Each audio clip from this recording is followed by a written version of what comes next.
that boy sus. Get the fuck, that's a must. I don't trust. Oh cool, okay, oh cool. In Tokyo, I'm with my goals. Hi guys! So, sa video na to is gagawa tayo ng soap carving. So, samahan nyo ako kung paano ko gagawin ang soap carving na ito. So, sa soap carving na to is hindi lang typical na soap carving. Ito is parang challenging dahil first time ko siyang gagawin. So, mayroon ako dito ngayong soap. So, hindi siya sponsored ha.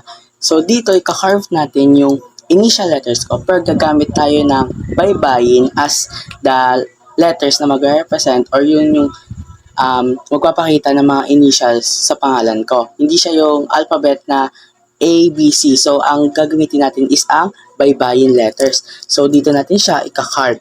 So, meron din ako ditong mga paintbrush.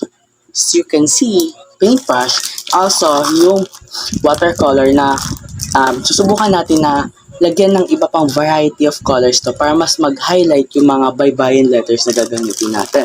So, without further ado, so gawin na natin to para matapos na din tayo.